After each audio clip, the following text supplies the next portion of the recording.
Tell us, who is Rochester?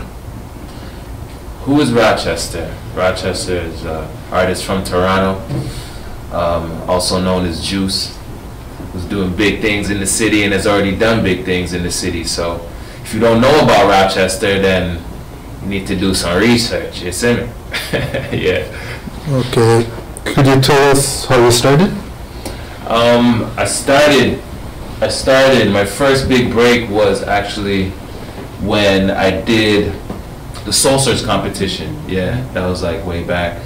I was a kid. I remember I did an audition, and this was the first time that Toronto had a mainstream commercial radio station. Before that, it was always college or university radio. So when Flow 93.5 came to the city, everybody was like, this is it right here. So I got my big break from that. I ended up winning that competition, got on the radio where everybody was listening, and then I took off from there. My inspiration for music comes from my family, you know, my experiences, and dope hip-hop beats. You know, case in point, I saw like the Denzel speech.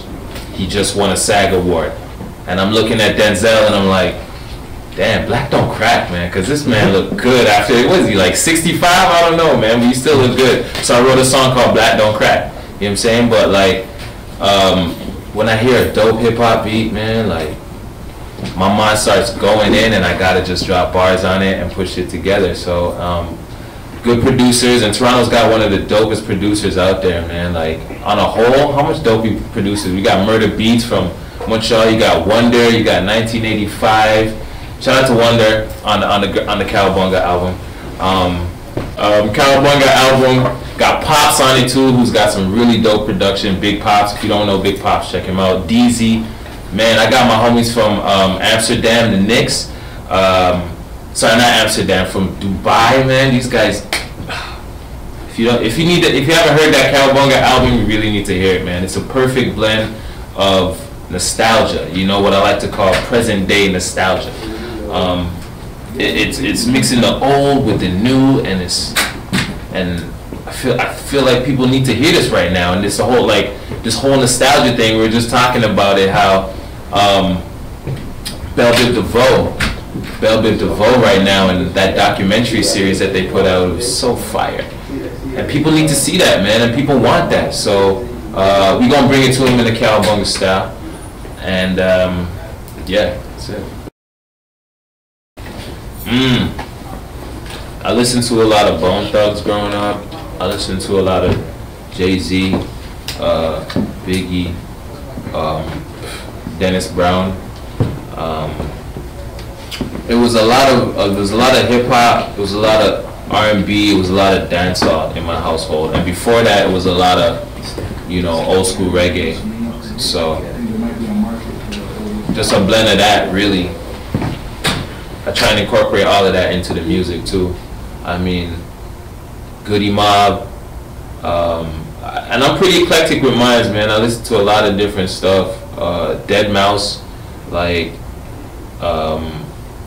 I like people who do cinematic music, you know what I'm saying? People who take that extra little bit and make that extra sound something original, you know what I mean? I like original sounding stuff. I like music that people, you can tell, take their time and do it.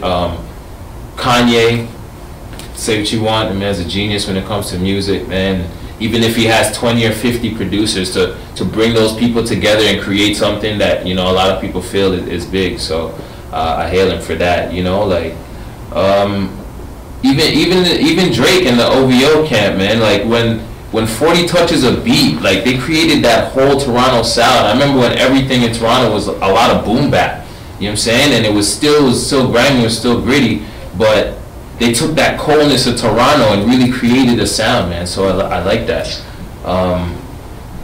Who kissed a teeth? You don't believe it? You don't believe it? I do, man. You know what I'm saying? I think there's a lot more than OVO and a lot more than Drake, but what he did at the time, man. And I mean, I remember 40 when he was with SARS, you know what I'm saying? We was with the SARS man, them, and you know, working with Atom Bomb and all of those guys, man. And for him to do that, and it's just creating this sound, and that's what I'm talking about, that Toronto sound, man. It's not one sound anymore, though. You know, it's just a vibe. So what I tried to do was just kind of bring that blend. You know what I'm saying? Of a lot of experience in the game, man. I came from, you know, where Mass had to bring bars, and there was no such thing as a ghost writer for your set, bro. If you weren't coming with heavy bars, especially in Toronto, oh god, you would last. You would not last, yo. You know, try to do a show at Revival back in about 10 years ago. No, you know, you wouldn't make it, bro, because yo, everybody had spitters from their section, you know, whether it was Southside Jane or Scarborough or Saga or Lakeshore, whatever, you know what I'm saying, Regent, whatever. So what makes you think you can come on stage and be better than your own brethren? First of all, he's not going to give you the respect even if you are wicked, because say what you want about Toronto niggas, but we're loyal to ourselves, you know what I'm saying? We're loyal to our peoples, man. We represent ours. That's why the Raptors are killing it right now, and even if they're not, which are on a losing streak, but the stadium still filled to the rafters, man, because we love it. Because even when you were losing, we still had the back, you know what I'm saying? So that's another thing. But like, we basically, Toronto, we rep our own, man. So if you gonna come in and you gonna spit some bars, you have to bring your A game, because we will fling a buckle after you. And that's really what it is. You know what I'm saying? Don't come in on fuckery, because we love hip hop, man. And you know, we take this thing seriously. You know, and speaking on that, we have one of the best, a bunch of the best DJs, you know, pound for pound, worldwide. You know what I'm saying? And that's club, and that's like skills. You know what I'm saying? When I'm talking cutting and scratching, you know, you can holler at Dopey, Scratch Bastard, a lot of guys, man. And I was in a conversation with Washy Fire from Major Lazer, and this guy sat us down, and it was after the show, and him and Scratch were doing a set, and he broke it down about how he thought Toronto DJs were the best in the world, man. And started from Scratch was a testament to that, because he would come in the scene as a kid and just like have people going. And you know, from Miami, from a state's perspective to Toronto perspective, is like, you just want to hear the good tunes. They're not too worried about the blends and how it makes it feel, you know, in terms of technique. You know what I'm saying? It's all about the party, it's all about the vibe. But Toronto, we are about the technique, and that mix has got to be smooth every time. You know what I'm saying? And when we drop the records, it's got to be hot every time. So Toronto DJs, Toronto artists, Toronto producers, Toronto everything right now, because man, we got so much love for the game, and I'm glad to see that the North Side is coming up right now. It's a beautiful thing. Okay, you spoke earlier about the Mandans being loyal to their clique. Do you feel that mentality has held back Toronto from busing sooner?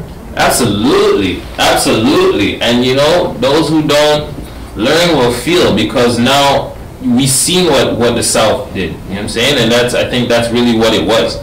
You know, like the way that the South Side moved and built up all their artists, you know, Atlanta artists and everybody in that area, like, it didn't matter, you know what I'm saying, for what street you were on. You were repping a culture, you were repping a lifestyle, man. And to see everybody on that side kind of move up, I think it inspired Toronto artists to do more of the same and realize that the screw face capital thing isn't going to work, you know what I'm saying? Just, you can't hate on a man just because he's from a different end than you, you know, because we're all trying to get the same thing accomplished, you know? So, and you know, I mean, it's still a crab in a bucket. It's not perfect, but I think it's less than it was, you know? It's less than it was. So Toronto artists are starting to move together for sure.